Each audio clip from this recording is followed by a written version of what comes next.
as we continue. For introduction purposes, then I would want to briefly just say why we are here today and the rationale of this convening today. As you well know, a good number of you know that Giving Tuesday is a generosity movement that it began a few years ago, 7 years ago to be exact, and that has grown to be a global movement that mobilizes resources for good within the communities. Now, within the region, Giving Tuesday is organized, of course, at the grassroots, but there have been opportunities for other people to help support the process.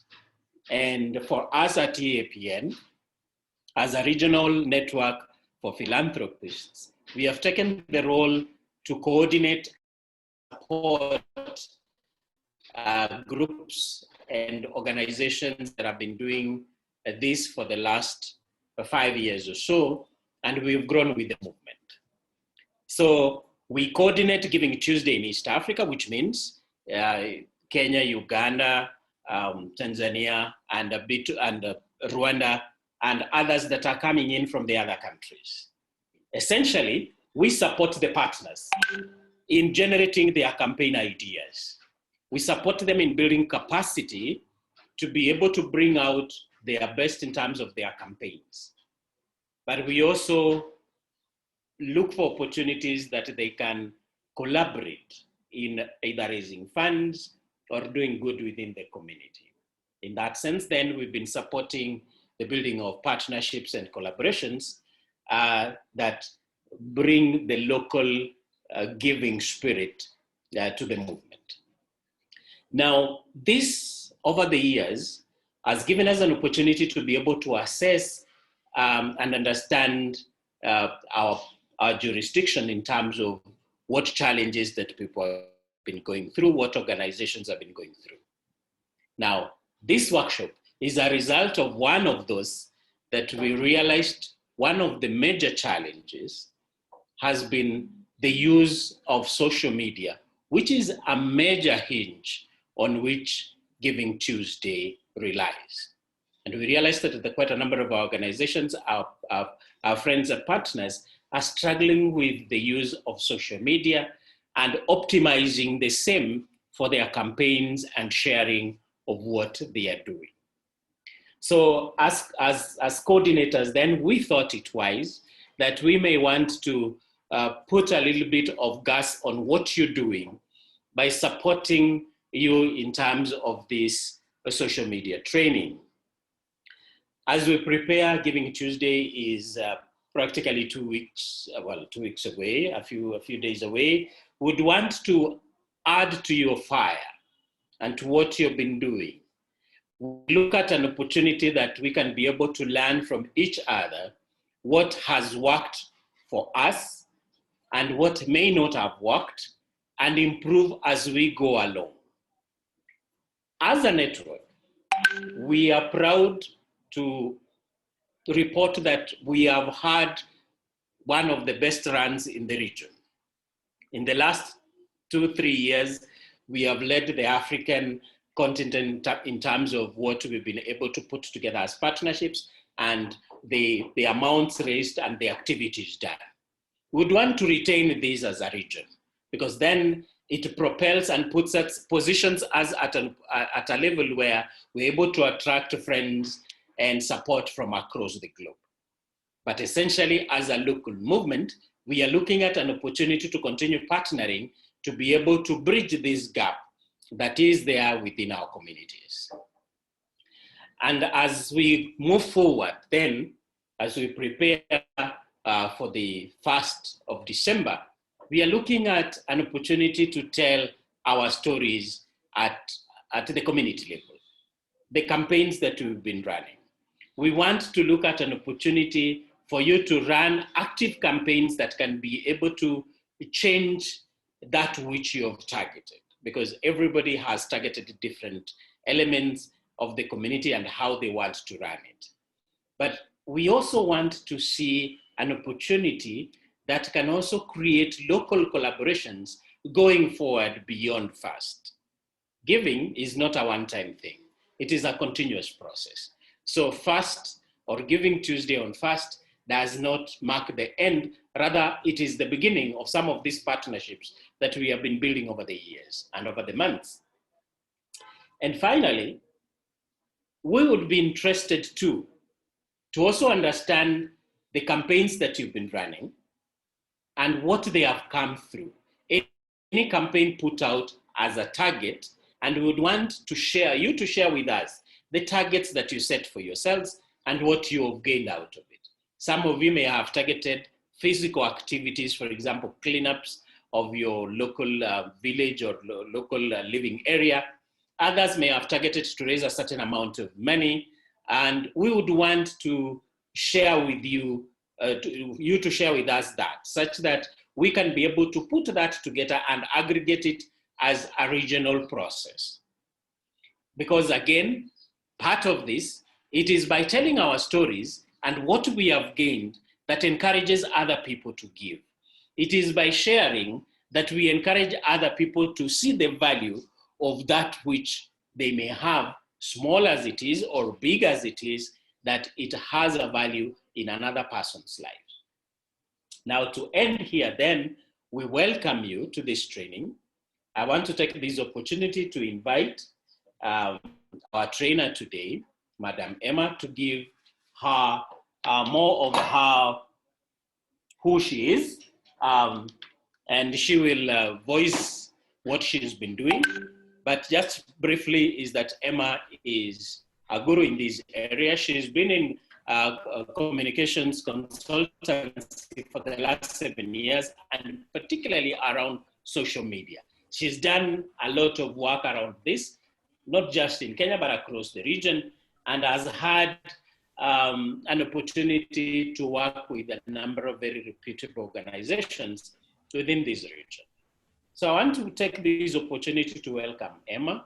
Emma, welcome, and invite all of you to participate with us. And we wish to work together going forward and hopefully build together a commendable, a formidable team as we move towards the 1st of December.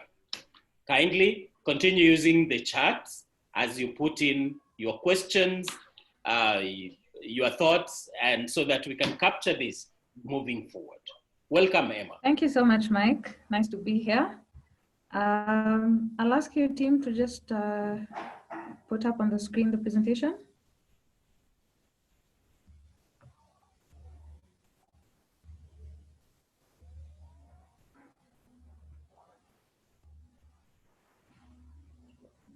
In the meantime, like Mike has said, my name is Emma Macharia. I'm the founder of EM Consulting, which is a communications firm based in Nairobi, Kenya, with branches in Kigali. So we focus on helping organizations, particularly startups, SMEs, and businesses within that scale that are growing, to help them communicate better with their audiences, to help them be more strategic in their communication so that they can achieve their business objectives. Like Mike mentioned, I've been in this space for about 7 years now. I have been particularly in social media, executing it practically myself for about 5 years now. And I've also been privileged to work quite a bit within the nonprofit space in terms of helping them communicate. So I'm very happy to be here today. If you can see the screen, can you just raise your hand?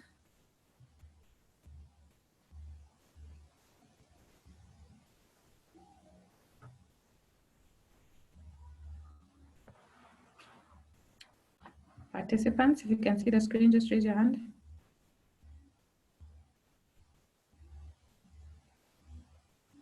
We can see it. Okay. All right. I think we can go to the next slide.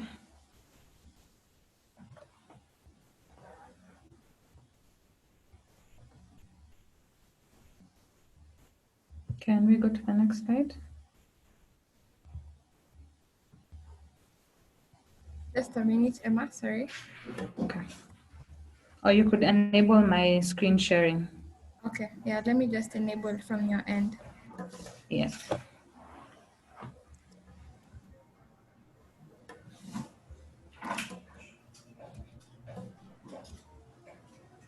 Okay, you can share now.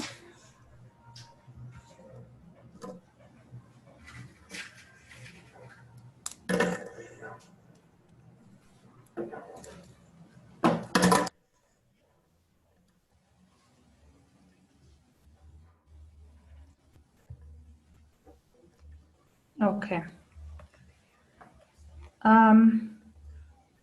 So for today, with the social media training, what I'm going to be covering based on the information I've gotten from your partners at Giving Tuesday is about understanding what social media is and how we can make it work for organizations within the nonprofit space. We'll also be looking at how we can create a content strategy and keep that consistent. We will also look at some winning strategies in terms of social media for nonprofits, and I'll give you a quick overlook of how you can set up your first advertising campaign, especially as we gear up to Giving Tuesday on the 1st of December. So from wherever you are, I will ask, because I know training is a lot and there's a lot of information that you're going to hear this afternoon, you can just write down, I'll give you a minute to write down what it is you want to take out of this training. It doesn't have to be anything. It can be maybe you want to learn how to set up an advertising campaign. It can be that you want to learn how to do a content strategy or which channels best to use. So just list one thing. And when we get to that part of the presentation, make sure you learn as much as you can from it. So I'll give you about 30 seconds to do that.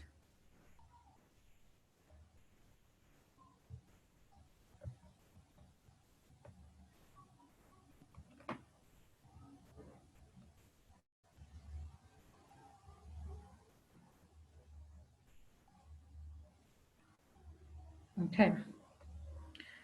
So why are we having this training today in regard to why is Giving Tuesday important, why is social media important for Giving Tuesday? So these are just some numbers that I was able to pick from the main Giving Tuesday page. I think this should be for about 2 years ago. You can see that the impact has had on social media. And if you just think about it in terms of as an individual, where do you hear about initiatives that are taking place? It's usually on social media. Where are you, if you think about any donation you've ever made or how you've ever contributed to a nonprofit in any way, usually the first place you hear about it is from social media. So that is why it is important, especially when we're getting up to December 1st, that we understand these platforms and how to use them and how to communicate efficiently. So you can see the amount of money that was raised on these platforms.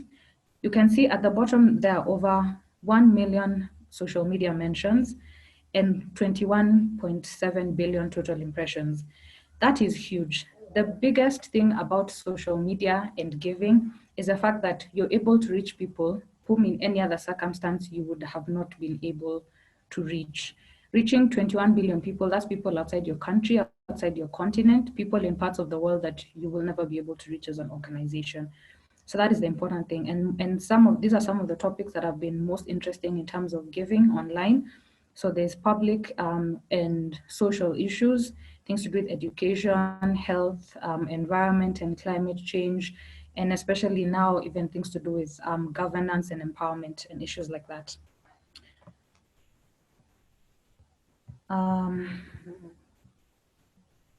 Okay, I'm seeing some topics that are coming through in terms of what you'd like to learn. All right.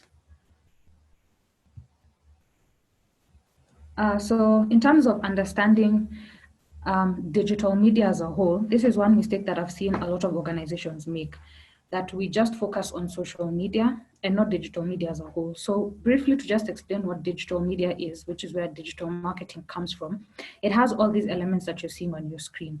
So social media is just one part, and that is the social media networks that you know about, your Facebook, WhatsApp, Twitter, Instagram, things like that. But even your branding as an organization online is part of your digital space. And that also includes your website. And even beyond your website, when you talk about branding, we're looking at when we Google you, what do we see? Is there a consistent flow of information about your company? And a feature that personally I'm really enjoying is Google My Business, where a lot of organizations have been allowed to list themselves up to the point of listing your physical address. So when I Google you, I can see exactly where you are. I can call you directly from my Google results. So all that is part of digital media. Another thing about social media that I think is great, especially for nonprofits, is email marketing. That is part of your digital media presence. Is the videos you're putting up on your channels, including your YouTube channels, is any apps that you may have. So basically, digital media is anything that is enabling you to communicate with anyone in your audience virtually, online. That is digital space. So we usually look at it as a whole before getting to social media. So what is social media in particularly? It is basically, this is computer-based technology that facilitates the sharing of ideas, thoughts, and information through building networks and communities. That is the one thing that I want you to understand about what social media is. Social media is not, again, for a lot of you in the nonprofit space, social media is not the place where you just come and give information, but you also have to get feedback. Your audience has to be communicating with you, which is why I think a lot of us have joined this training, is that we may or may not be putting out information and trying to reach out to different people, but we're not getting communication back. And that is a big part of social media because it's supposed to be social. There has to be interaction for it to be social. So the first thing that we're going to get into is how to create a social media strategy. So when I think about social media, like I said, my background is in communication, so I don't look at things from one lens particularly. When you're creating a social media strategy, the first thing I want you to understand is your organization. Who are you? Like actually answer that question. Who are you as an organization? What do you do? Who are you doing it for? Who are the key people that you need to communicate with as an organization, online particularly? So once you've done that exercise, usually you find that you're able to narrow down particularly on who you're speaking to online. Instead of just saying anyone who can donate money to us, you find that you're targeting, let's say, if you're an organization that's dealing with children, for example, you find that we actually want to target parents because they would be the most understanding and they would be more willing to donate to us. So you move from broadly saying we want everyone donating to a very specific audience. So the first thing is to look at, like you can see on the table, what is your business objective? Are you trying to grow your brand on social media? And by brand, it means even your organization or your initiative. Are you trying to turn the followers you have right now into advocates? Are you trying to create more leads? And in your case, of course, is more donations. Are you trying to retain people's attention? Are you trying to get people to stay with you the whole year, not just on one day of the year? So based on what that objective is, so I think for everyone on the training right now, you could just think about it quickly and ask yourself, what is your objective, especially as we're going to Giving Tuesday? Are we trying to grow our brand? Are we trying to get more people to donate? Are we trying to keep more people with us for the rest of the year? Because that will then decide what your goal on social media becomes. If you're trying to grow your brand, then you're looking at creating more awareness. That means the metric. Metric means what we are measuring at the end of it all. It means what we'll be measuring in terms of awareness is how many followers are we getting? What is the reach we're getting on social media? Reach is usually, for a lot of people who actually manage social media pages, it's that number that usually comes with a yellow line at the bottom of a post that's written, you've reached 200 people or 1,000 people. So that is the figure that becomes important to us when we're creating awareness. How many people are we reaching? Reaching is basically how many people see your post. Impressions is how many times your post is seen. If you're looking at engagement, then the metric that becomes important to you is engaging metrics, which is how many people are liking your content, how many people are commenting. And usually we say the queen of engagement in terms of the queen of metrics in terms of engagement is shares, which means that I not only liked your content, so I liked your post, I did not only comment because I found it interesting, but I liked it so much that I shared it with my audience. When I share something onto my personal timeline, it means everyone is able to see it. So that's why we call it the queen of engagement. When you find that you have content that is being shared a lot, which is where viral content comes from, it means people really, really like it and really engage with it and understand what you're about. If you're looking at conversions, then this is actually something for nonprofits that I would advocate for. Don't just run a social media campaign, even as we're going to Giving Tuesday. Don't just put up posts, give people a call to action. That is how you get conversions. Call to action means when you share a story about something you're doing in a community, as a consumer, as someone who's on social media, just going through my timeline, what do you want me to do with that information? That is what a call to action is. Do you want me to share it with other people? Tell me that in your post. Tell me, share this comment, or click here and sign up to get our newsletter and more updates about us, or click here to donate, or visit our website and learn more about us. But always include a call to action, which will help you convert. So that at the end of your social media campaign, because one of the objectives you're looking at, especially on Giving Tuesday, is not only to create awareness about the initiatives that are happening, but is also to convert some of those things. And finally, when you're looking at improving customer retention, you're looking at how are consumers thinking about you.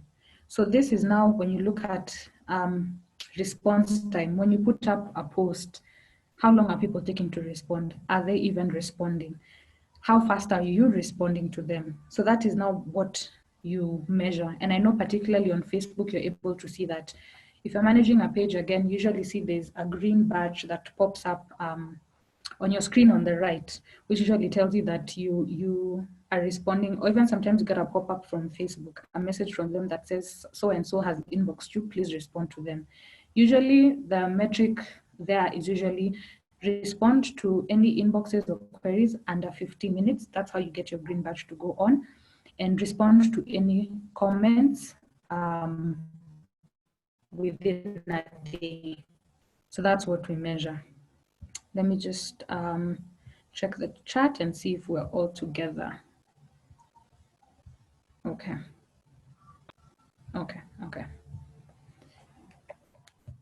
Next, we're going to look at how to create a social media strategy. This I've already covered. Start from the top. Number one, what are the overall objectives of the organization? Are we looking, let's say, and don't look at it just from one day in terms of for Giving Tuesday alone. Ask yourself, let's say for the coming year, 2021. Someone's microphone is on. Please mute yourself. Thank you. What is our overall objective? Let's say for 2021, what do we want to achieve in terms of our overall communication? Let's say you can say as an organization in 2021, we want to reach 1 million people. We want to get 1,000 signups on our website or on our newsletter or whatever it is.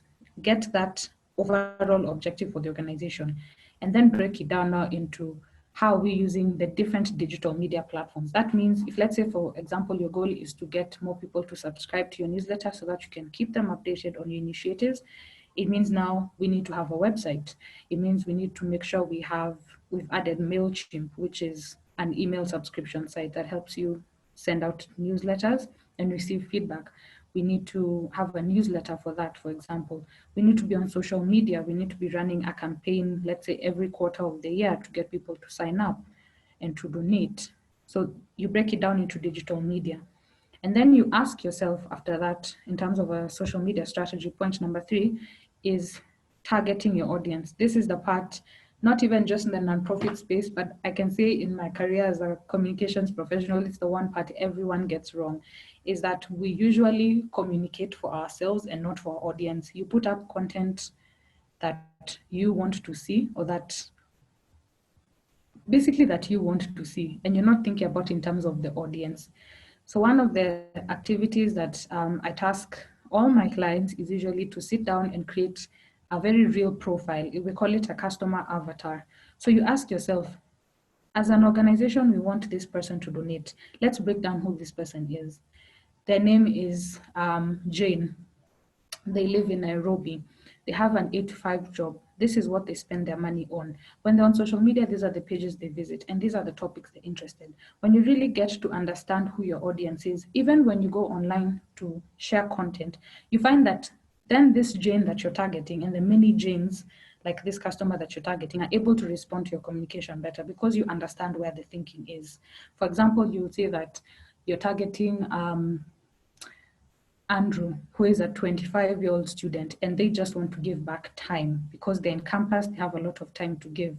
So they're looking to understand what initiatives there are in the market, in the world, in society, what initiatives are happening. Someone who's in campus, let's say in Nairobi right now, is interested to do with things with governance, with environment, because again, that generation is very passionate about the future. So you understand then as an organization, okay, we need in our posts, we will putting up one post every week will be dedicated to the initiatives we're doing and how people can participate. Then you get Andrew's attention. The next thing is then to choose your marketing channels. Like I said, once you know what your objective is, who you're targeting, then where.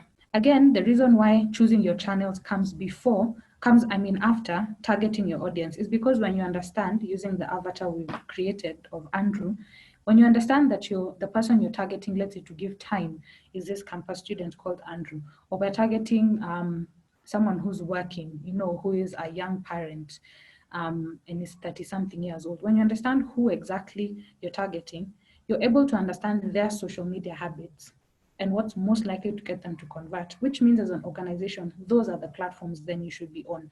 You don't open a social media page on every single platform that is available just for the sake of it. You open platforms where your audience is, where you're most likely to connect with them. And I think with that, let me just skip and explain something.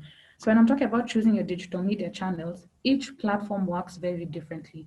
Each platform has its own audience. So as an organization, especially now when we're going to GivingTuesday, when you know what your objective is, when you know what it is you want to get out of GivingTuesday, then we ask ourselves, for example, in Kenya, we know that Twitter is very vibrant in terms of issues to do with governance, climate change, politics, things like that. And it's a very fast-paced platform. Whatever was trending this morning will not be trending this evening. And you know that the age bracket that is usually on social media is usually from around 28 earliest, all the way to around 45, 55. So it means if you're targeting a student to donate their time to your organization, then Twitter is not the platform where you will get them. So it means a platform for them is Instagram. Instagram is one that targets anyone who is around 15 till around 25. They're most active on Instagram because they're very big on being visual, seeing visual content. That's where they share a lot of selfies and images and things like that. So if that's the audience you're targeting, be on Instagram. If you're targeting more professionals, you want to reach, let's say, organizations, donor organizations. So if you're looking to reach people who are in the fundraising space and things like that, then LinkedIn is where you should be. You shouldn't expect to find a donor looking for initiatives per se on Instagram. If they come across it, that's out of personal interest. That is a personal opinion, but one that I do stand by. For example, if you find that I'm in charge of funding in a foundation, if I'm following an organization on Instagram that is as an individual, it's maybe maybe I'm interested in climate change and I found some organizations to follow.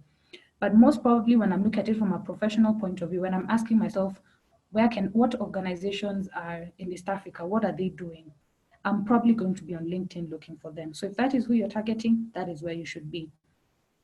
If you're looking to share stories about what your organization is doing, video content has surpassed all other types of content in terms of social media, then you should definitely have some videos up on YouTube.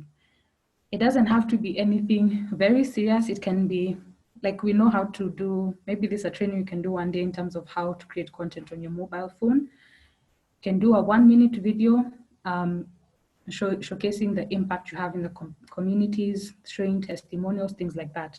So if you're looking to share stories, very live and authentic stories, YouTube is the place you should be. I will pause until there. Sorry. if you have anything that's popping to mind in terms of what I'm discussing, you could also just share it in the chat and I'll be able to see it.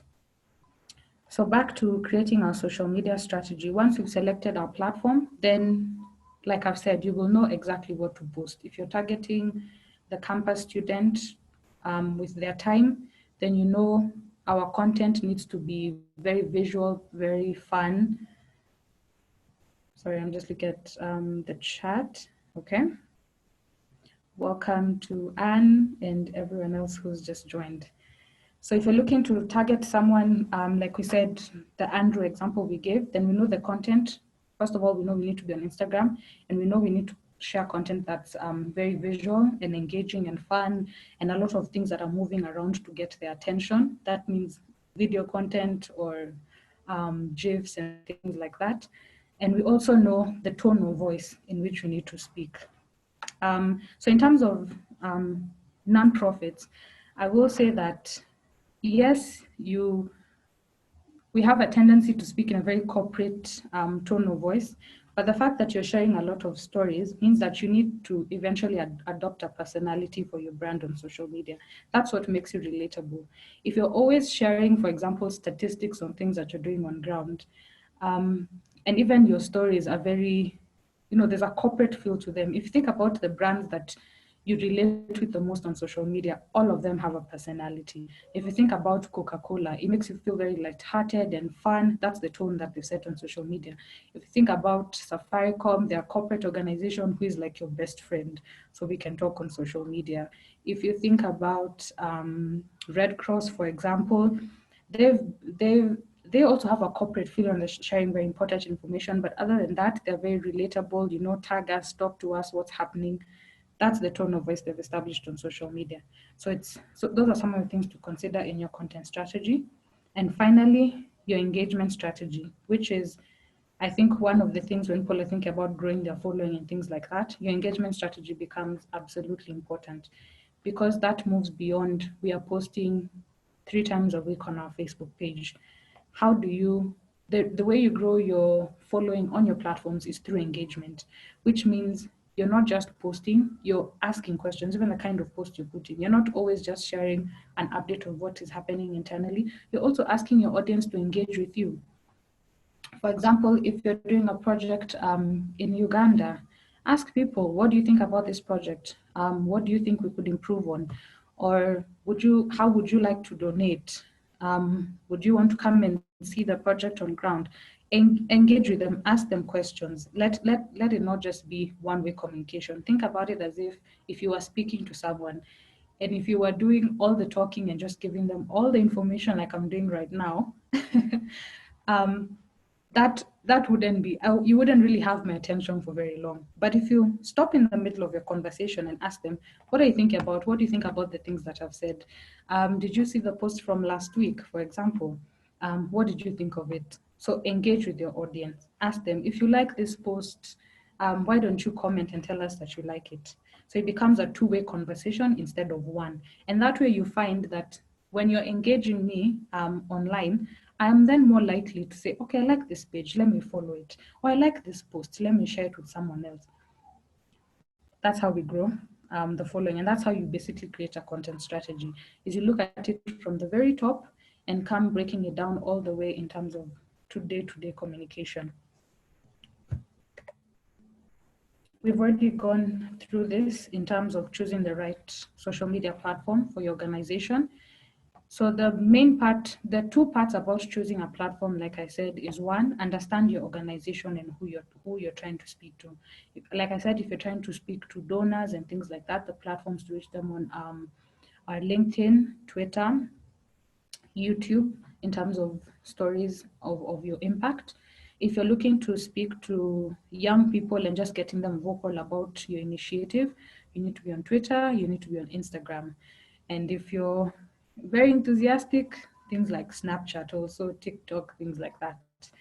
I'm trying to think of another audience. If we're trying to reach partners for organization and other foundations, we're looking at Twitter, Facebook, LinkedIn, YouTube. Those are the platforms that they would be on. So number 1, look at the organization and then also look at how the platform works. I'm not sure if we will be sharing this presentation, but this is something that you could look at in depth as your organization to understand each platform. Then you can choose which one would work best for you. So this is a summary of what I've been saying in terms of how do you use social media? How do you use each type of social media as a nonprofit, especially when we're going into December 1st? So Facebook, how it is used right now is, if you think about how you also personally use Facebook, it's for your friends and family and sharing updates about your life and all of that. It's a very personal platform, which is, again, like it shows on the slide, it is best for nonprofits because that's the place where we share stories. So even as you're on this platform, don't think about it as a very corporate, don't be very corporate on the platform in terms of sharing statistics and numbers and all of that. This is a platform where you come and share stories, where you tag given friends, where you tag members of the community. That's actually one of the best platforms for nonprofits. When I'm thinking about Instagram, this is where people come to, again, we search for hashtags on Instagram. So when you're putting up your posts, if you're doing something to do with, let's say, you're in the sanitation and hygiene sector, you're in governance, you're in environment, use those hashtags on Instagram. I'm more likely as a consumer to see them. So Instagram is more for visual inspiration and sharing stories, and also how we're using it as consumers right now is to be very creative and storytell. So for nonprofits, this is usually best for organizations that have a lot of visual content. So if you're an organization that maybe does not, in the line of your work, you cannot really generate a lot of visual content, then you don't need to be on this platform, because the flip side of it is going on Instagram and not sharing anything, just like any other social media, opening an account and not being active on it. If I happen to stumble on you and see your last post was 3 years ago, I immediately dismiss you. So again, narrow down. If you can specialize in 2 platforms, then that's fine. If you can specialize in 1, then that is fine, but be consistent in it. For Twitter, like we've said, it's very industry related, and that's where industry topics are discussed. A lot of news breaks fastest on Twitter. And it's where, trending and things like that. And for GivingTuesday particularly, this is going to be your biggest platform on Twitter because it's one day and it's a hashtag and a movement that's going to be running globally. So for sure, make sure you're using the hashtag. Make sure you're using GivingTuesday now, GivingTuesday 2020, GivingTuesday Kenya, GivingTuesday Rwanda, GivingTuesday. Use all those hashtags, not at the same time. So for example, if you're in Uganda, use the global ones and the one for your country. In Kenya, the global ones and your country.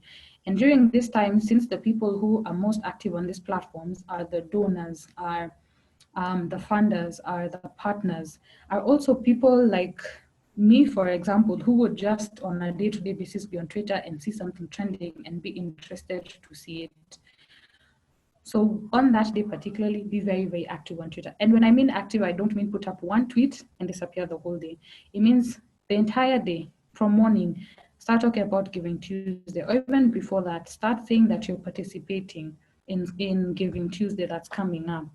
What initiatives are you curious to see? Engage with people on Twitter. Use the hashtag so that, again, people like me who will come on Twitter on that morning and I see GivingTuesday trending, I'm probably gonna scroll way down, and anyone who's used that hashtag, I will see your post. So the reason why I say not just one tweet is because if you put up a tweet on Tuesday morning and it's a trending hashtag globally, probably as someone scrolling, think about it, I will not scroll down a million tweets. That's why you have to remain active so that your initiative, your company can keep showing up at least in one of the first tweets. So when I scroll down, I'll be able to see your organization and what you're doing.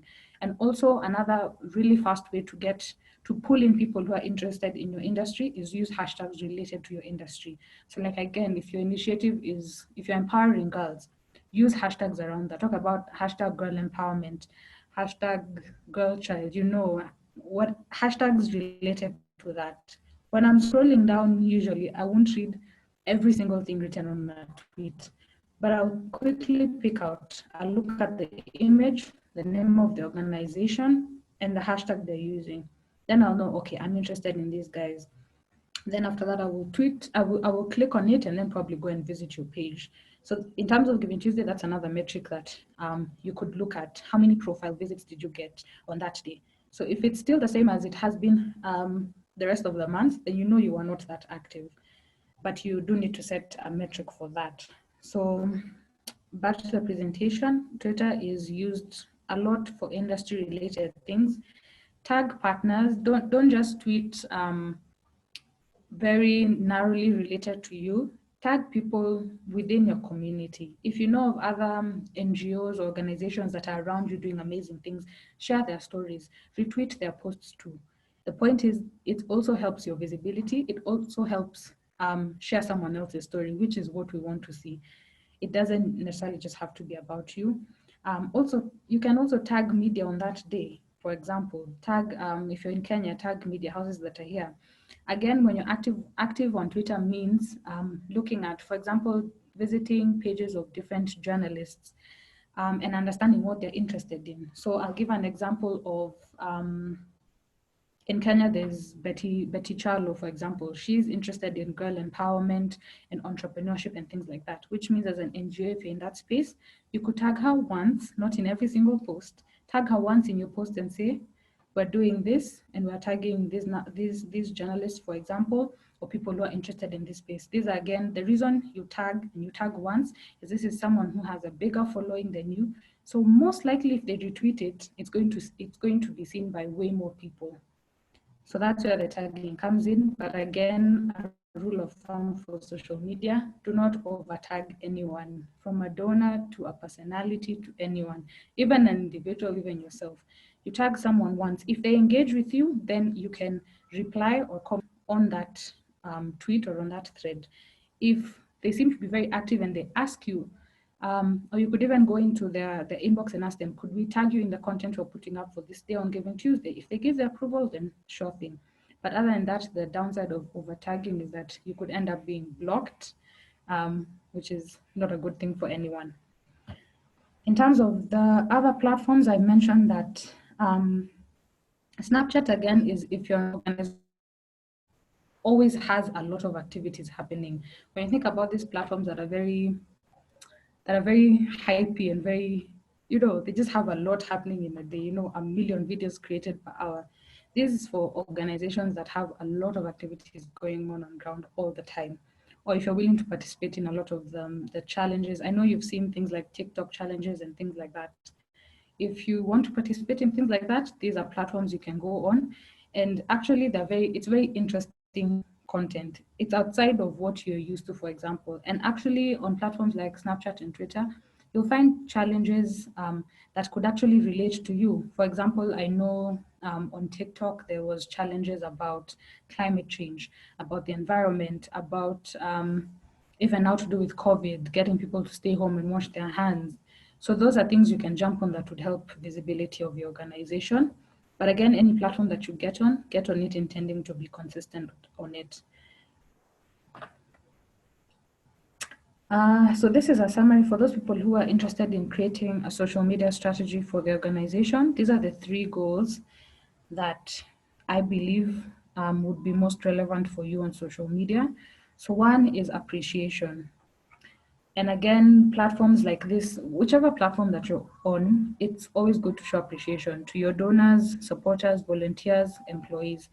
So basically that means when you're putting up a post on, let's say, your Facebook page, if there's an initiative that's happening somewhere or within your community, if that organization, whether or not they're on social media, if they're on social media, you can try and find them and tag them. If they're not, you could just write their name, let other people know who is working with you on initiatives. That's also a very good way to create interest. The second one is advocacy. Engage and share with the content of others.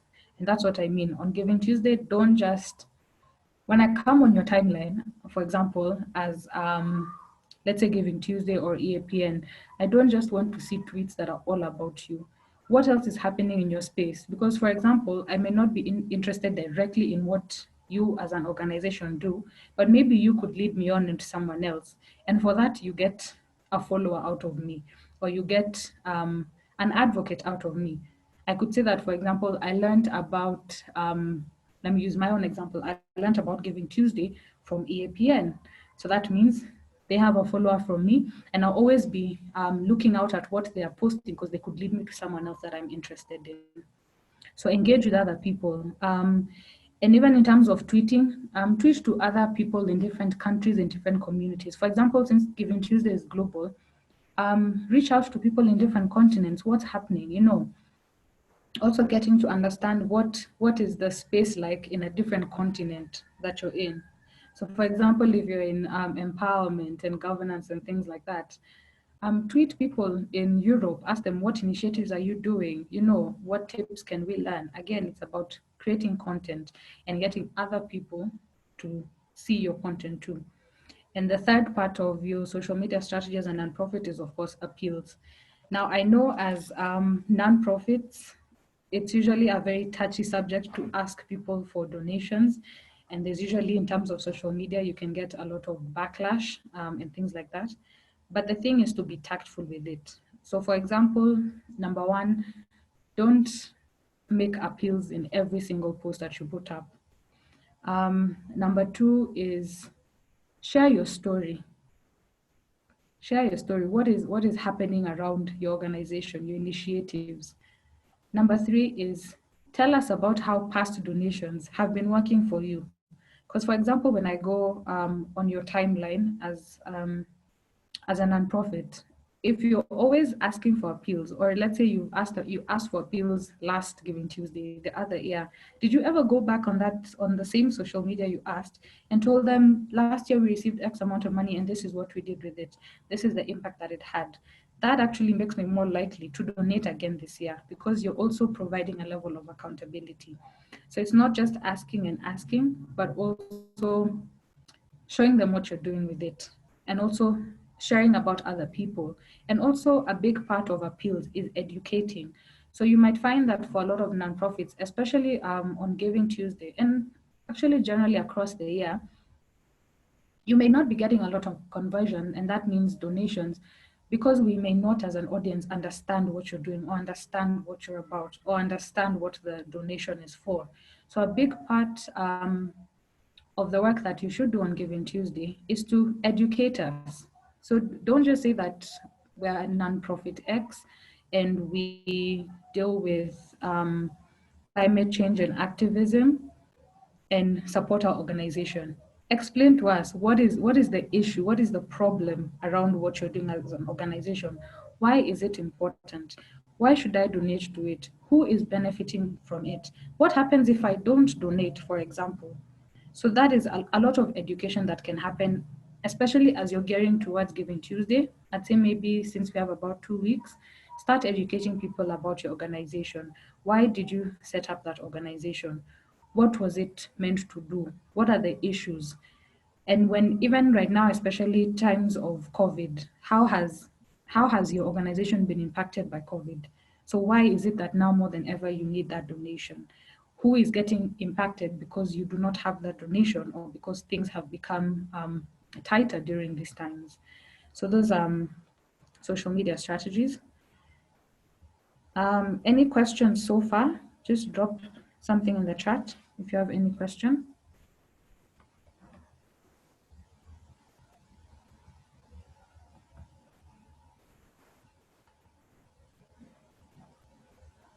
Yeah. I see we'll do the Q&A after. But if you have any questions, just drop them in the chat so that you don't forget them. We can address them after. We'll quickly run through the remainder of this, how to create social media content consistently, because I understand that's one of the biggest challenges is you can be on social media, but you don't know what to post. So the biggest reason, which is number one, is understand your why. Why are you on social media? Because when that is top of mind, you'll always have something to share. And I say this understanding the fact that a lot of people within the space are also you're very active within your organization. So for example, if you are in Kampala, you are also on ground, hands-on with whatever it is that you're doing as an organization. When you understand your why, when you're passionate about it, whatever it is that you're doing, even when you're on ground speaking to someone, you always get, and I say that from experience, if I'm very passionate about something that I'm doing, I could be on ground speaking to someone and I'll say, you know what, that's something I could tweet. That's something that inspired me and could inspire someone else. I could be sending an email out to someone and someone sends a response and I'll be like, that's something that I could share in terms of something the organization is doing that would be a good update for our audience. If you are doing an activity on ground, especially on Giving Tuesday for the people who are doing offline activities, take a quick video, post it on social media. Just make sure your lighting and your sound is good. And you can do that just via your phone. Take a quick video, put it up on social media, and actually let me as your audience see live what is happening. So number one, know your why. Number two, create a content calendar, and I'll show you a snapshot of what that looks like. Use a content calendar to plan your content. And you will find actually, I know some people are very hesitant on using content calendars because you feel like it could be tiresome. But you'll actually find that, again, when you're passionate about what you're doing as an organization, once you start writing possible ideas of things you can share on social media, you'll easily find in a content calendar, you filled ideas for the entire month. And then it becomes very easy because then once you fill in your content calendar, go on social media and schedule those posts for the whole month. And that is literally done. So a content calendar is a really great way. It's a place where you can list down ideas. And even in terms of the industry you're in, I know that you are aware of activities that are happening in advance. So for example, I know, let's say today is World Toilet Day. That's something you've known about all year. So you can plan in advance on a content calendar what you're going to post on social media and even schedule it even 3 months in advance on your social media platforms. Number three is to collect social media worthy moments. And like I said, when you're on ground and you see something interesting, it may not be for it to go up on social media the same day. Take a quick video, take a photo of something that could be great on social media. Just always keep collecting content, keep collecting content. You'll find on the days when you're blank, you can go back and go through your phone or go through your database and see an interesting photo and say, oh, by the way, this is a throwback to a day when we were on ground doing ABCD. It always comes in handy. Fourth is have someone dedicated to updating your platforms. I'm not sure about capacity. Each organization has its own capacity, but usually have one person at least who's in charge of the project. Someone who can say, for example, this week we have no content to put up, and they can ask different people in the organization. They can ask someone in the field, could you send us a photo or something? But like every other role in an organization, this is something that it's an assigned role. It's not really, you can have 7 people on a page, but it actually becomes a bit more chaotic. The same way you have one role for every other thing that needs to be done in your organization, have someone assigned to your social media. And it actually becomes part of your work description. Usually the person in communications or actually within this space, people who are on ground are also very good content creators in terms of generating all that information and maybe sharing it to someone who's able to update it from somewhere else. And the last one in terms of being consistent is integrate social and digital media into your communication plan. Again, this is a mistake that I find a lot of organizations making, which is when you think about your overall communications, you say that this year we need to send out a newsletter to donors, we need to send emails to our partners. So there's the bigger marketing and communication, let's say, of your organization, that's usually catered for. But then social media is the thing that happens on the side, which is again why it becomes such a struggle because it's not accounted for. So integrate it into your communication plan. So when you're thinking about 2021, for example, in terms of the bigger picture, when you're thinking about 2021, ask yourself, as you're planning for, let's say, the communication activities that will happen, also integrate that into social media. If you want to do an activity on ground, and let's say you need to reach out to radio stations to partner with them, or you need to create a banner for it or things like that, ask yourself, okay, how does social media tie into this? So let it always be part of the activities that you're planning. Whatever it is that you're planning, make sure social media is also at the center of it, because again, that is what will get you the highest visibility. This is an example of a social media content calendar. This is actually one that I just created to show you how effective it could be. So this is something you can create literally for then one whole month. Personally, when I do it for some of the clients that I work with, or when we create such calendars, we do it for a month. So usually when you're working with us directly, you will know what is going up on your social media platforms 1 month in advance, unless it's something that comes up immediately, which is always planned for. So on the very first column, write the date, which is when is that post supposed to go up. So let's say 19th, which is today. That's today, for example. The platforms, let's say we're active in as an organization, are Facebook, Twitter, Instagram, and LinkedIn. What time are those posts going to go up? Copy usually means that for most platforms, there's usually an image, and then there's a part where you write out a message accompanying it. Write that out, including even the hashtags you're going to use. What is the image that's going to accompany it? If you're sharing a link, copy paste the link that is going to go up on that day.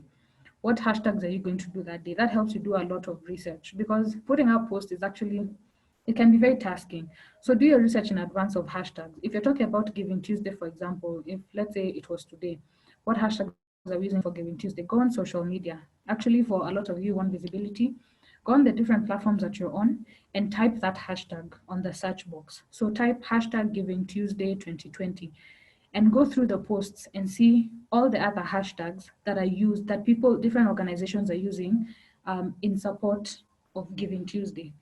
Those are things you can also add onto your own posts, for example. So if you find an organization that is within your sector, what are the hashtags that they're using to get visibility? And that's what I usually mean by hashtag research. It doesn't always, it's not always just using hashtag Giving Tuesday and yours.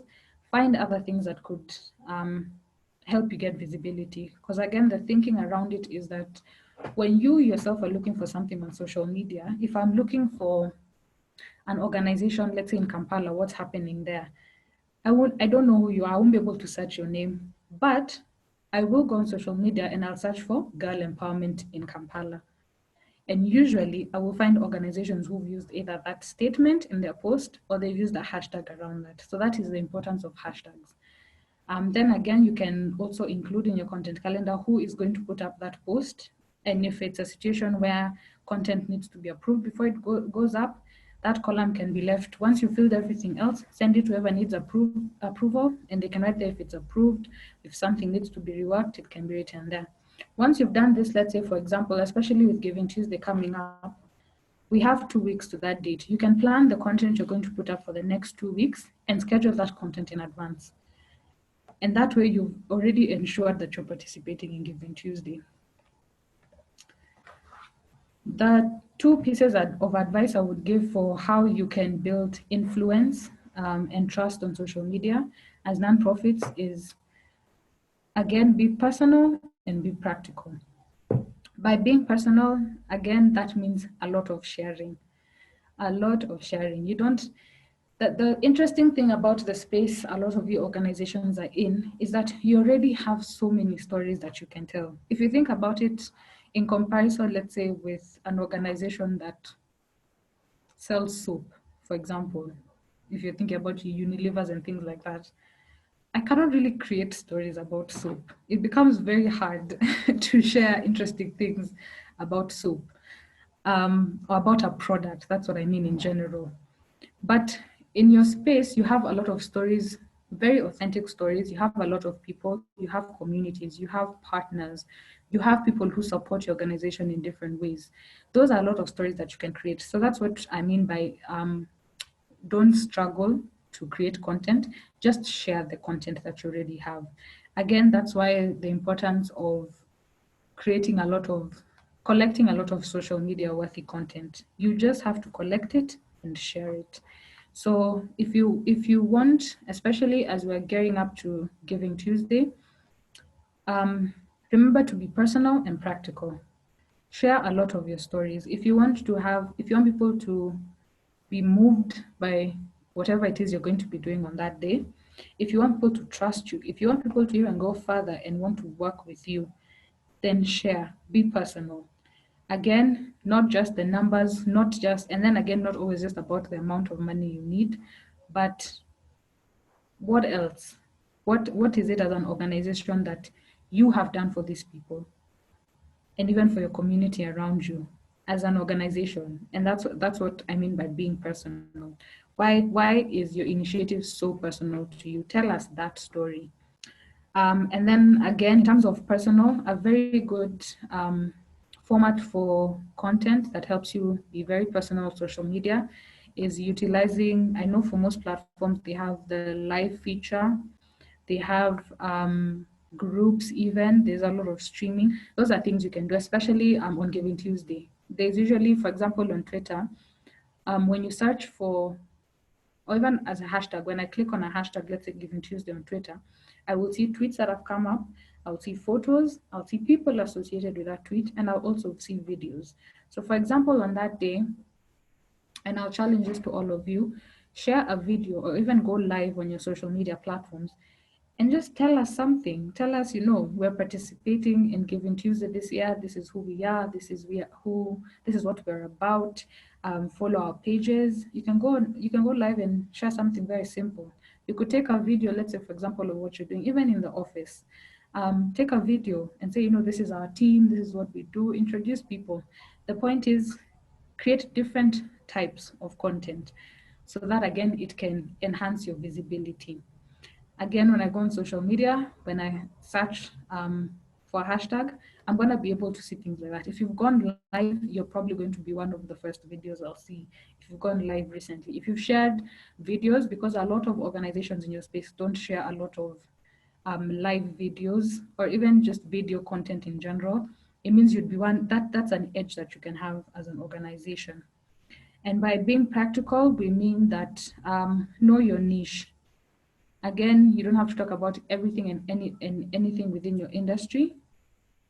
Be very particular and educate us about that particular issue. You don't have to know about everything to do with climate change, but tell us about your initiative. Tell us about the issue, particularly you're handling within that space. Again, the major thing with being practical is that on the last circle there, you can see is repurpose. Repurpose means that you can always retweet something you shared last year and tell us, oh, by the way, this happened last year. This is the progress that we've made, and 1 year later. Repurpose a lot of content. In terms of being practical, that's what you can do. Again, when I'm talking about growing your following, I know I said the number one thing is engagement. That's the number one to grow your platform. But how you get to the engagement, this is just a journey of how you get there. First, you need to attract people, and then you need to connect with them, then you need to engage with them, and then you need to inspire them. For a lot of you in your space, you usually end up attracting and inspiring, but not connecting and engaging. So number one, by attracting, I mean, tell us stories. Again, when I was talking about, when it says here keywords and blogs, tell us about, share stories with us about what you're doing. Use keywords in those posts.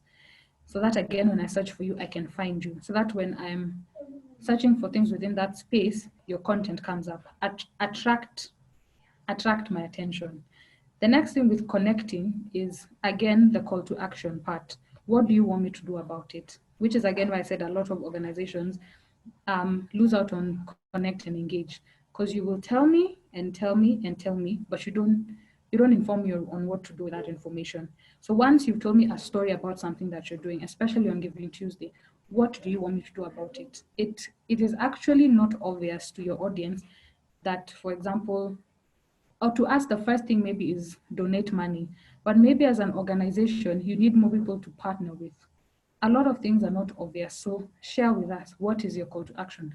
Do you want us to sign up? If I cannot, for example, if I cannot donate on December 1st, how else can I support you? When else can I support you? Have you told me here's a link to a page that has information about how you can donate to us? Here are people that you can reach if you're interested in making a donation. That information is not easily available. And again, the reason you put it on your posts on social media is, again, there'll be a lot of people tweeting and a lot of people making appeals and a lot of people sharing that story. So when you make it easy for me to see that information, I'm able to better act on it. The last two things is engage and inspire. So after Giving Tuesday, because we still need these people and you still need your audience and you still need visibility after Giving Tuesday. One of the things that I would actually advise is that on Giving Tuesday, get as many people to sign up in your different organizations. If you do have a website, if you do have even something as simple as create a Google form of people who, and share that link on social media of people who are interested in supporting your organization. Put it on social media, actually put it in your bio and write that on this link, you can sign up, leave your name, your email, and we can reach out to you and tell us how you want to support. We can reach out to you and keep sharing information, engage the people even thereafter. Because other than people retweeting on that day, and let's say if you're able to also raise money on that day, what about everyone else who's not able to support you on that one day? You need to be able to reach them even after. So create a way for them to reach you. That's what I mean by engage. And lastly, inspire them. Particularly on Giving Tuesday, what are you doing on ground? Show us, actually, don't just tell us, show us what it is you're doing on ground. Inspire us, show us the stories of how things have changed. Giving Tuesday is actually a very good day to show us a story that you shared in 2019, 2018, and show us in 2020 what is the difference in this person's life, in this community's life.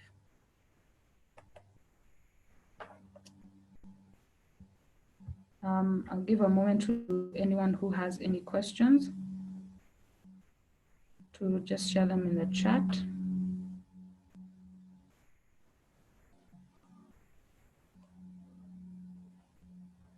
Okay.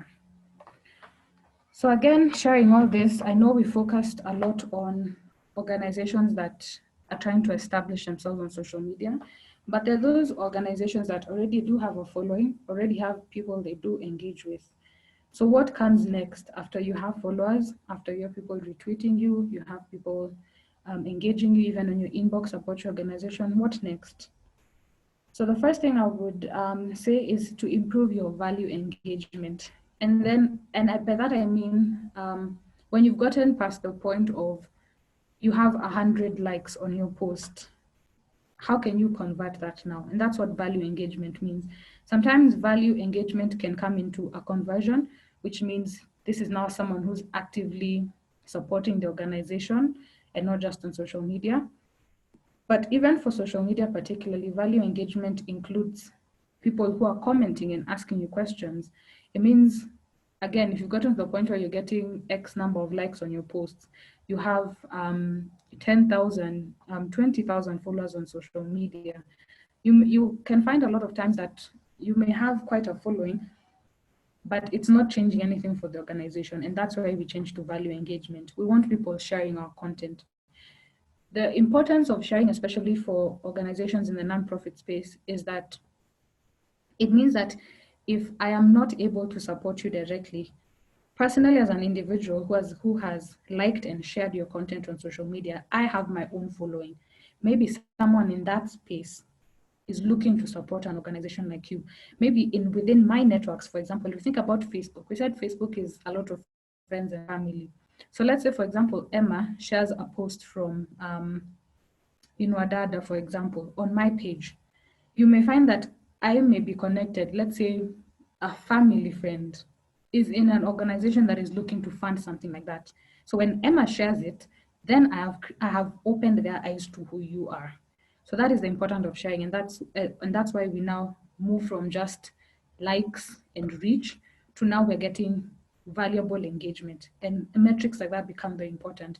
Actions taken.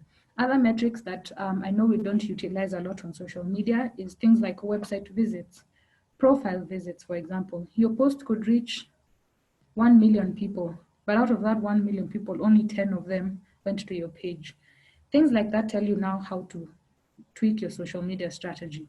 If, for example, you're getting a high number of people who are seeing your posts, but are not, let's say if you have on most pages, on Facebook particularly actually, and Instagram, you can send a message, you can call, you can email, you can visit the website, you can book an appointment, even things like that.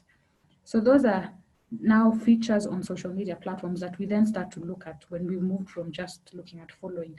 We got 1,000 people who saw our post. How many of them visited our page? That shows interest. If it means your post was interesting enough for me to want to go to your page and read more about you, it means on your page I was so interested that I actually clicked to your website and visited your website.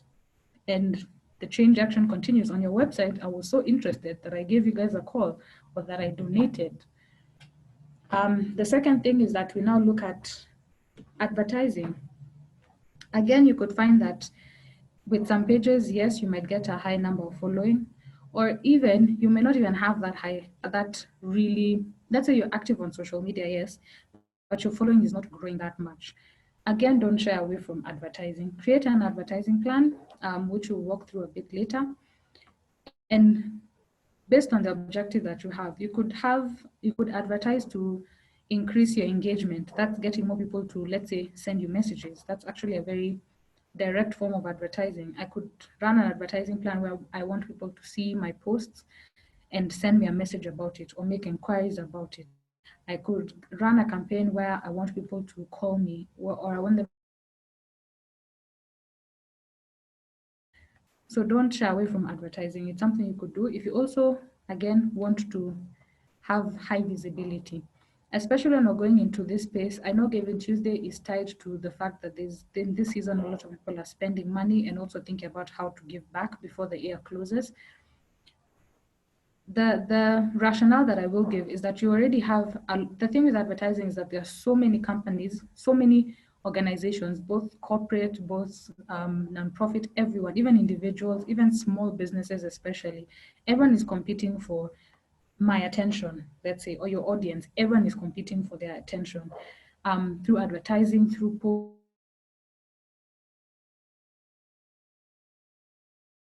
So you could say that in this season, even going to GivingTuesday, maybe we want to spend about, maybe you want to spend, let's say, 5,000 shillings and just highlight a post about the organization and how people can give back. That goes a long way into achieving your objectives. Thirdly, again, when you've moved past followers, look at building a community around it. And that's where, from a communication point of view, we go from just creating awareness and getting followers to creating now advocates and building a community. These are people now who, even after GivingTuesday, will continue to talk about you, will continue to retweet your content, will continue to tag you, will continue to engage you even on social media, will continue to even rally people around you. Sometimes there are conversations, because online, social media is a very big space. There are conversations that could be happening online that you may not even know are happening. But the point of having a community and advocates is that someone will tag and say, by the way, there's this organization in Rwanda, in Nairobi, who is doing something around this, check them out. That is the point of having advocates in a community. Once you've grown your following and all of that, when you're engaging with them, then you have people who advocate for you and your cause and your initiatives. The next thing is promote specific projects through thematic campaigns. And GivingTuesday in itself is a thematic campaign. It's around a specific day, around a specific movement. So this is actually a very good way for organizations who've been struggling with their visibility and reaching people and getting people to know about them.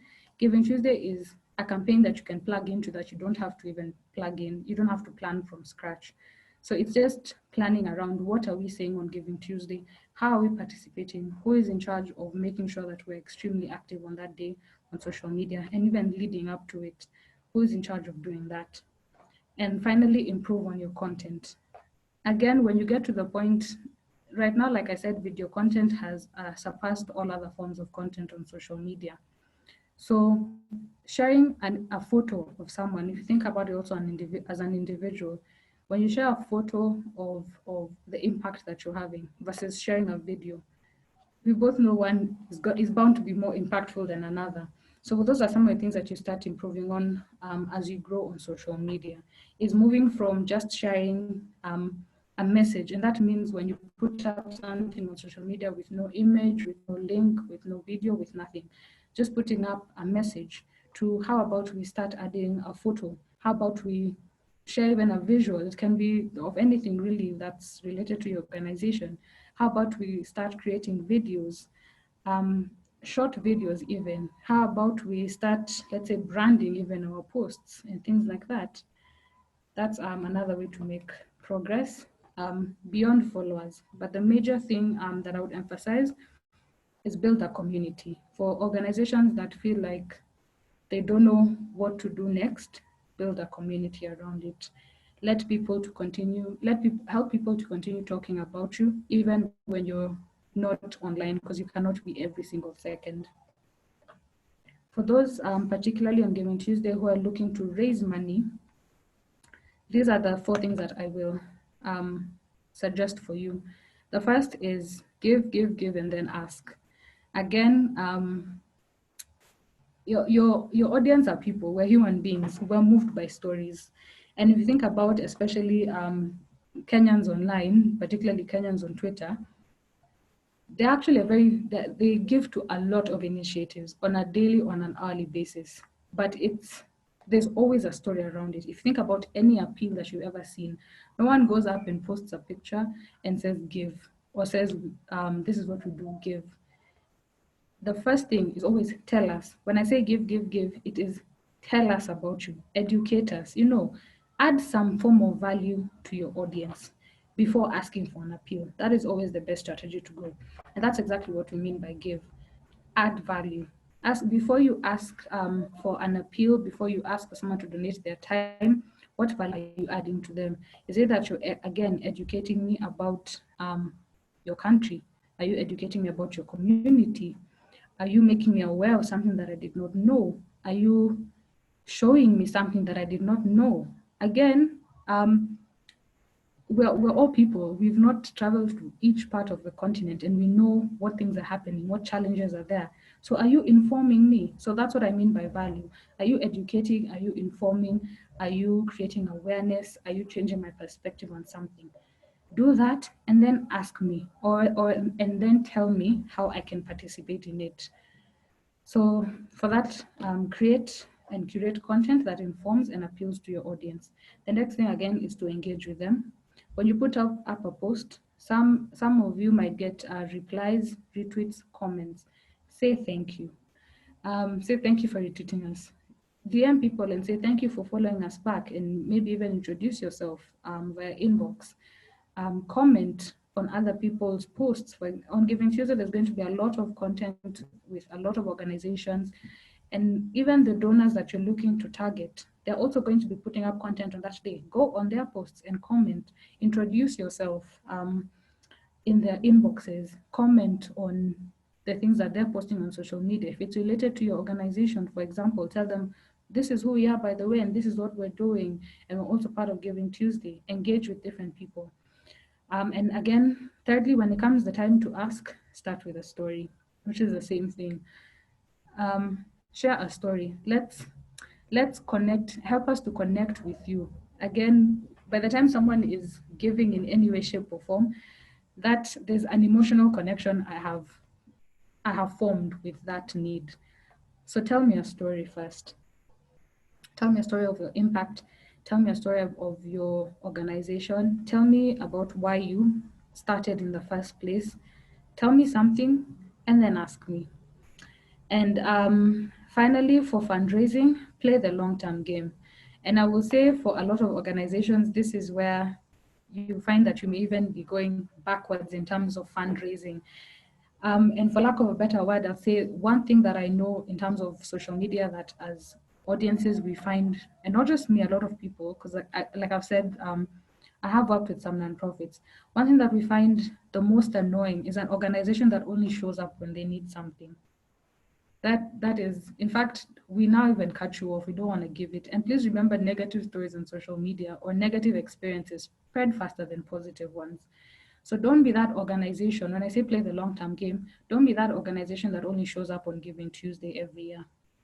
Tell us something the rest of the year. Talk to us the rest of the year. And like you see on the slide, it says create brand ambassadors, report back, say thank you. It's not just, and the thing with social media, it's also a form of accountability, even to you organizations. in the sense that when I come on your timeline, I will see the last time that you posted. You cannot change that fact. So if I come on your timeline and I only see that you guys post on one day of the year, then you're actually affecting your own fundraising strategy. Communicate the whole year. When you've talked to people on Giving Tuesday, report back to them in December. Tell them thank you. Remind them to still give during Christmas. The whole season is giving. You can give any time, in fact. There's no limit to generosity. You can give the whole year.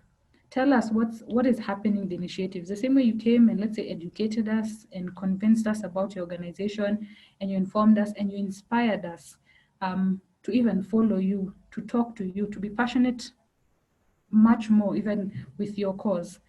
How else are we plugging in the rest of the year? Keep talking to us. That's what we might play the long-term game. It comes in very handy, particularly. I know for a lot of organizations, especially with situations like COVID that no one saw coming, and you suddenly needed more money, for example, than you did in any other season of your organization. It really comes in handy when you've been communicating with the audience the whole year, so that when I come back, even for someone new, when I come on your timeline and I see that these people, this is what was happening with them in January, this was what happened in February, in March, and then COVID happened, and then this, when I'm able to go through your feed and see your story, even when you're putting up a post, let's say when things are in the thick of it and you're asking for a donation, I'm willing to give faster. When you think about it, even in terms of, think about it as a sales process. When you've been talking to someone for a long time, it's easier to close a sale than when you are brand new and you have to spend more time convincing them. So in terms of your bigger fundraising strategy, not just on social media, but all communication, let it be something that is consistent, because then when it comes time to support your organizations, and the thing is, people are willing to support a lot of initiatives, but usually the gap that you will find is that it's communication based, that we don't know about you, we don't know what's been happening the whole year, we don't know how to support you, we don't know where to support you. And a big part of it is maybe we don't even know about you. And that's why you communicate the whole year, because you never know who will see that post when. And as we wrap up, we can talk about some mistakes that are made on social media. And a lot of these I've already, alluded to, which is one, inconsistency in your posting. That affects, like I said, everything from your fundraising to getting advocates to a major part of it is credibility.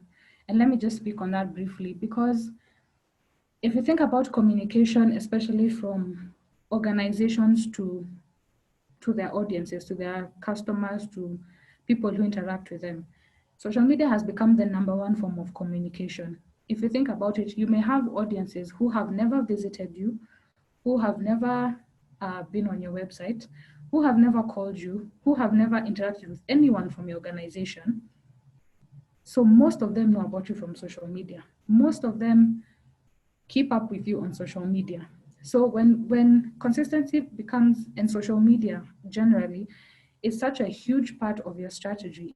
Even when I'm thinking about giving in general, it's a huge part of your strategy, because that's the #1 way as your audience we get information. So if you're not active on social media, there's no way for us to know about you. And I can say, even personally, I support organizations that I have never, ever met. In fact, there's a particular organization that I just get SMSs from them of updates. And they usually say that, okay, this is the amount of money we need for this. And when people do send, they tell you this is what happened with it. I have never met them. I've never interacted with them. I just saw them on social media and I liked it and I support them. So social media is the #1 form of communication. Secondly, a mistake that organizations make is over tagging.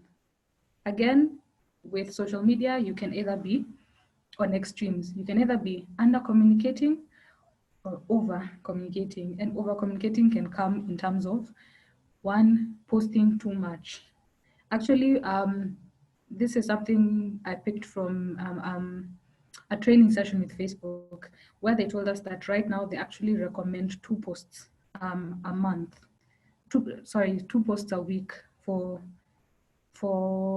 what I call it, average engagement.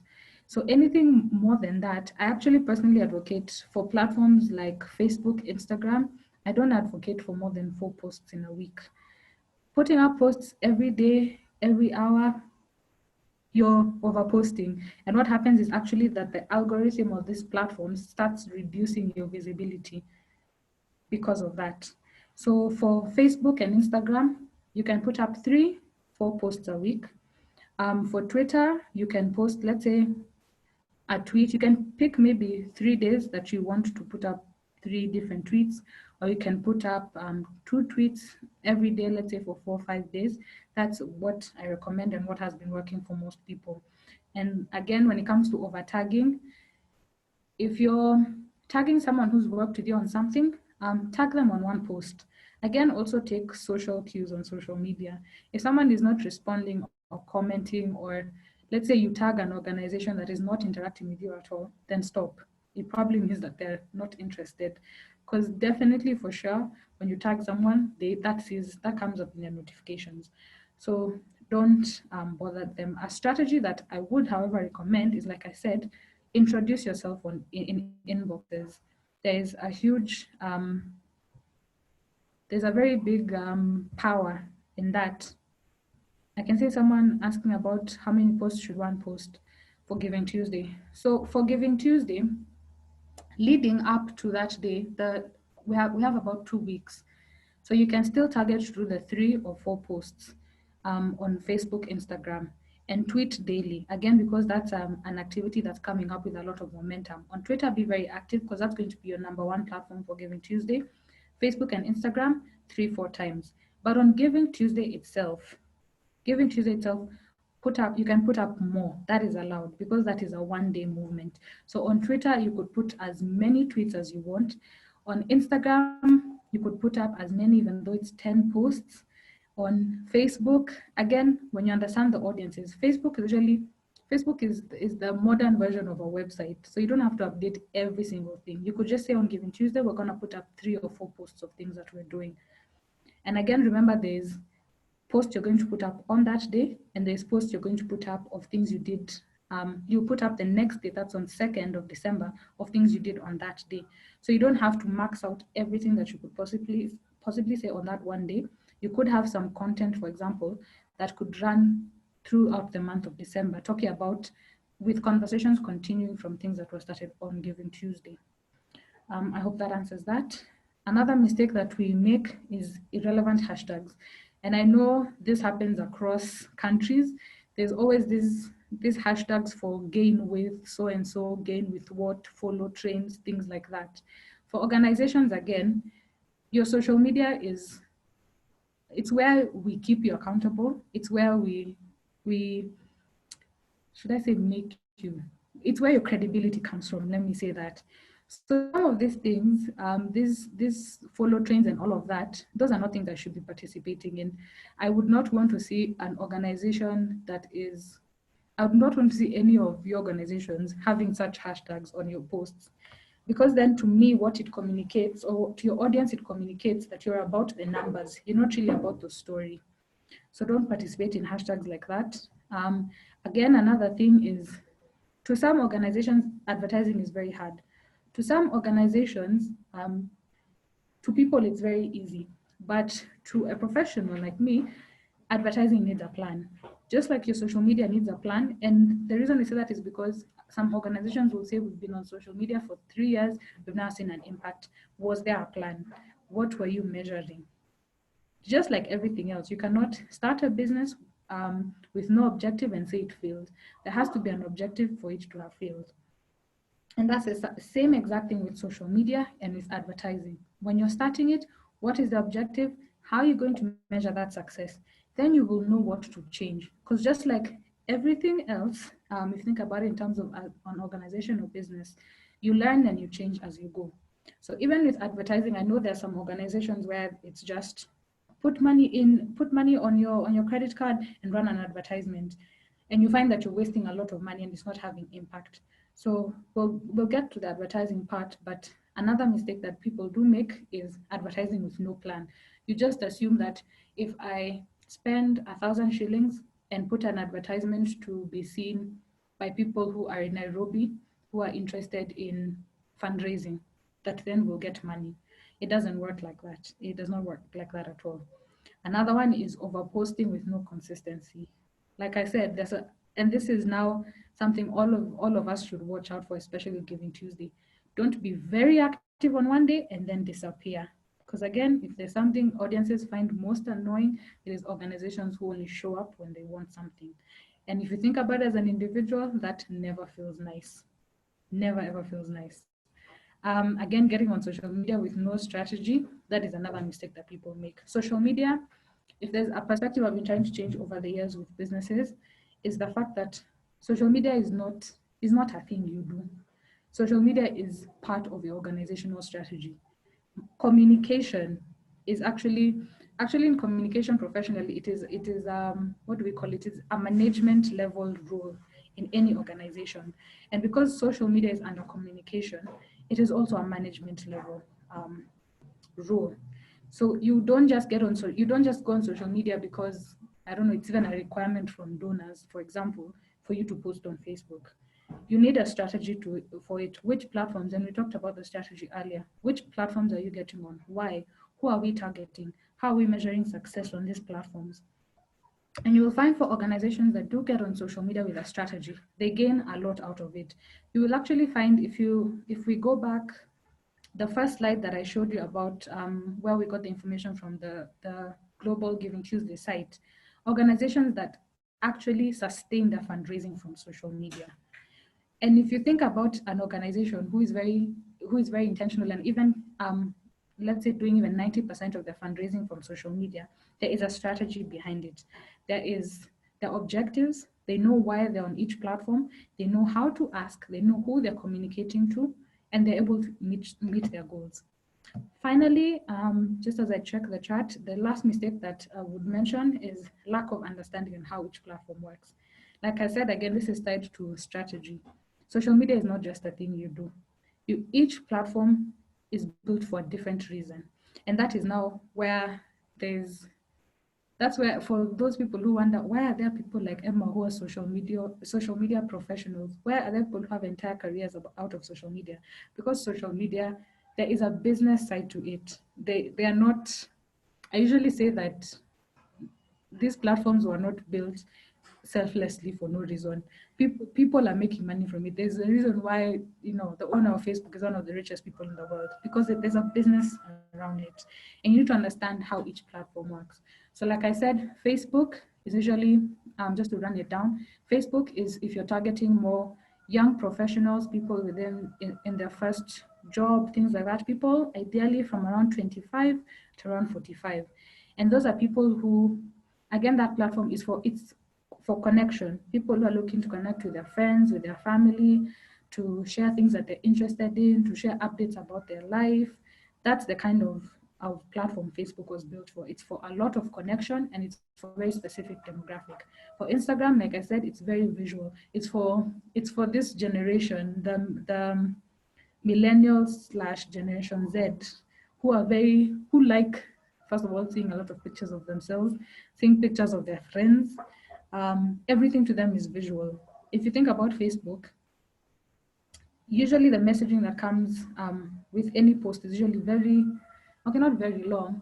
It's usually quite long because it was initially built as a micro blog, meaning you think about how a blog works, so a mini version of a blog. Now, Instagram is for the audience who does not have the time or patience for that. So they're all about visual content and very minimal wording. So even when you're posting on Instagram, don't write a whole paragraph about your organization. You can always put a link to your website, and even when you can write a small caption and write for more information, click the link in our bio to read more. But it's not the place where you come and put a whole paragraph explaining something. Instagram, if I was to use an example of sharing a story of impact, Facebook is where you go, share that post and explain what's happening in that post, who is that person, what is the story around it. Instagram, the same photo, you can share it on Instagram and you just tell us this is so and so, they're part of this initiative, they have been with us for 1 year and this is the impact they had. Short and sweet. Twitter, right now it's the same thing. It's 140 characters, but now people are utilizing threads a lot more. You can share a bit more information, but for Twitter, it's not as detailed. You pick the punchlines and you tweet those. You can create a thread of, let's say, 4 to 5 tweets, I usually advise, where you can share, if it's a story of impact, put up a photo, explain briefly the punchlines. Who is this person? Tweet 1. Where are they from? Tweet 2. Tweet 3, what is their story around your organization? Tweet 4, how do they tie into GivingTuesday? Tweet 5, this is how you support. Finished. That's how I'd explain how to use each platform. LinkedIn, like I said, very professional. It's where you go to connect. And this is something, again, for organizations in the nonprofit space, please utilize LinkedIn. And I'll say particularly for East Africa, it is a platform that is thriving. Actually, I'm very fascinated by it. It's thriving more than a lot of other platforms in terms of professional connections. Go do your research as an organization. Who are you looking to connect with in terms of funding, in terms of partnerships, even for whatever it is your objective is? List down those organizations. If you go on LinkedIn and just search for them, you will find people who are holding the roles within these organizations you're trying to reach to. Send them a connection request. In that connection request, don't just send looking to request with you. Do a bit, add a bit of a bio about who you are in your organization. Send them a request. You'll find that for a lot, and this is actually a proven statement, you will find for a lot of organizations you've been trying to get into, LinkedIn is a place to actually start from. So introduce yourself on LinkedIn, connect with them, share what your organization is doing. On LinkedIn, share posts. That's where now you share impact, things that donors want to see. That's where you share it. If you've received funding of X amount, break down on that platform how you use that. What is the impact? And I'm sure being in that space, you know exactly what it is donors are looking to see in terms of impact of their funding. That's the platform where you share. Even in terms of getting repeat funding, if you think about it, the same way employers hire from LinkedIn profiles these days, it's the same thing. Donors fund through LinkedIn, where we're seeing, not directly, I wouldn't say that as a fact, but it is one of the places that they come to check your impact. And again, being partly, having a foot in, for example, in the NGO space, I know it's becoming more of a requirement that with funded programs or funded initiatives, that you do share the impact of what, and not even just the impact, you do share updates with your audience and the impact of whatever it is you're doing on social media. I know it's becoming a growing requirement for a lot of organizations. I'm seeing an update. I'm seeing a lot of content. I'm seeing an update about 12, we have 12 minutes left.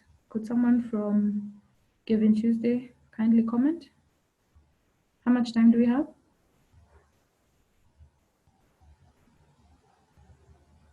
Hey Emma. Yeah. We're currently, sorry, we have we're actually 12 minutes past time that we had planned, but currently I hope we are heading on well and we're heading to the conclusion. Yeah. Thank you so much for what you've been giving us as we progress. So apologies for the delay, but we are almost done to our participants. Yeah, so Emma. Okay. All right. Thank you. Let's just see what we can go through. So I'll just run quickly through for anyone who's interested in running an advertisement, especially gearing up to December 1st. I usually do advocate, and I've noticed I advocate for, and I have noticed that the most popular advertising we do, most organizations and individuals run in this region is on Facebook, the larger Facebook network. So when we say Facebook network, that means your ad runs can run on Facebook, on Instagram, on Messenger, on Instagram Messenger. There's a lot of, within the Facebook network, there's a lot of elements to it. So I will just run through setting up your first advertisement within the Facebook network. So the first thing, when you can go to, when you, on your browser, leave the normal Facebook, you can type in Facebook, Facebook for Business. You can just search for that. or just Google Facebook advertising platform, it usually does provide a different platform that helps you set up the campaign that I'm going to run you through. So the first thing is to choose your objective. And like I said, for anything that you're going to run, there has to be an objective and a measurable. So when you're running an advertisement, especially to do with the organizations that I'm speaking to today, you can choose either you're creating awareness, either you're looking to be considered by your audience, or you're looking for conversion. For awareness, quickly, it's that you want people to know more about you, or you want your content to reach more people. For consideration, it's that you either want more traffic to your website or your social media pages. You want people to engage with you more, and that means liking, commenting, sharing your content. You want more people to view a video. You either want more leads, and that means people either signing up to something. If you have some sort of form, people signing up to something, you either want people to send you more messages, or if you have an app, you want them to install it and use it. For conversion, it means this is usually maybe for more product-based organizations, but for conversion, it's that you want them to take a specific action. And in this case, I would say donate. Maybe you want people to give. You could run a campaign that is geared towards them donating directly. I can see messages popping up, but allow me not to check them for now. The second thing that you do, so when you're here, if you look on the left side of your screen where there's campaign, ad set, ad, that's what I'm running you through. So when you open this platform, you're going to see something similar. You select campaign, and then it'll ask you first, select your objective. So in this case, for GivingTuesday, a lot of you may want to increase your reach. That's the number of people who see your content, to create awareness for your organization, to either get more people to engage with you in that for GivingTuesday, or you want more people to donate. So you select one of those. Then you select your audience. Now this is the meat and heart of advertising. And if you look on the right side of the screen where it says audience size, and then there's something that looks like a meter. This is where I'll ask you for basics of advertising. This is where you go to. You can see it says specific or broad. The more it leans to the right, it means your audience is too broad. It means when you advertise, you may not reach the people you want to reach. And for anyone who has tried to advertise, and let's say you're targeting people who are interested in, let's say, climate change, and then you find there's a 15-year-old who clicked on your ad, probably this is what went wrong. Your ad was too broad. So what you want is that when you're setting it, it doesn't have to be red, because again, we don't want to limit it too much, but the sweet spot is usually right at the top, at the center, like when your clock is at 12 p.m. or just a bit on the left. So that's the main thing. And you achieve this now when you're setting up your ad here. So with the slide on your screen, what you will do is the main things that you should focus on is number one, setting the location. Again, you don't be very specific, be intentional with what you're doing on social media. Don't just, it's not everyone who has to see initiative. What is it particularly you want to achieve with your advertisement? Again, let's say, for example, you want to create awareness. Who do we want to know about it? There's no point in targeting people in the UK and your initiative is in Nairobi, for example, unless you're targeting particularly donors, of which I would not even advertise for you to target donors with an advertisement on Facebook. Talk to them on LinkedIn. So let's say you're looking to reach people now, people to support your initiative, individuals to donate. This Facebook network is the perfect platform to advertise on for such people. So choose your region. If you're in Nairobi and you want to grow awareness of your initiative, come on here, choose Nairobi, select particular, don't write Kenya as a whole. Again, maybe you're targeting again someone who has some earning power. So they're probably in Nairobi, in Nakuru, in major cities where people can donate, they have the extra income. So this is a psychological part of advertising. So write the regions that are most likely to achieve the objective you have as an organization. Select the age bracket. Again, don't just leave it open. Someone who is 15 years old cannot donate, most probably, okay, not they can, but most probably they will not. They will see your ad and move on. So again, understand your audience. This goes back to people who are following from the beginning and targeting, when we did the customer avatar, understanding who your audience is. So you probably, again, are targeting someone in Nairobi. So that's where you put in the location. This person is, let's say, between, if someone in their first job, maybe around 24 to, let's say, around 45, someone who's going to be on Facebook. Again, the platform that you're on, put the age bracket. Most times, put gender is all, unless, again, your analytics show you that your audience is more men than women, then you could be that specific with them. But generally, put it as all. Languages, again, choose the language that's most spoken in your region. So the basis of this is, as you're narrowing down, and I know this one doesn't have the part, but usually there's a part that goes into interest, and that's the part that I also want you to focus on, which helps you now narrow down to a very specific audience that will convert for you. Understand who your audience is. What are my interests as an individual?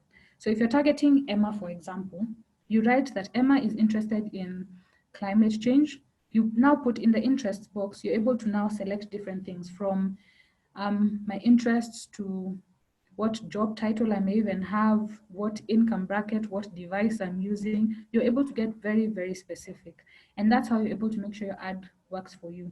Again, when you're advertising within the Facebook network, it's usually for people, if you're running an ad, let's say that's going to run on Facebook and Instagram, you're probably targeting people who are from 18, and I usually advise maybe until 45.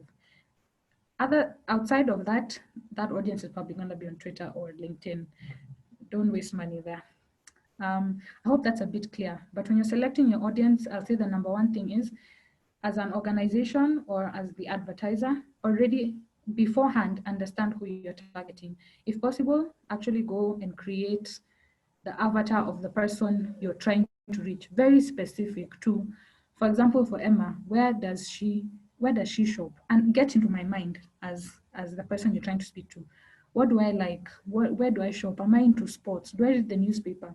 Because when you understand, then when you're coming to run the advertisement, you will actually be able to reach me. It won't reach people who are like me, but it will reach me. And that's really the difference between a successful ad and an unsuccessful ad. After that, you choose the platform. Like I said, this is for the Facebook network.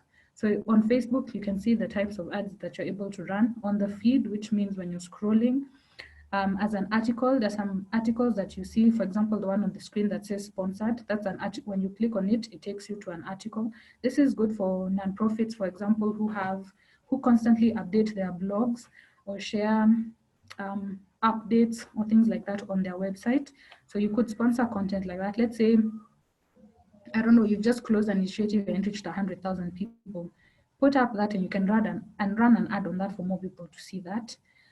In-stream videos means, again, these days on Facebook, you're able to watch some videos within Facebook without having to leave or it redirecting you to another website. I'm trying to run through this. I'll jump to Instagram, usually on your feed or stories. These days you can run advertisements, particularly on Instagram stories.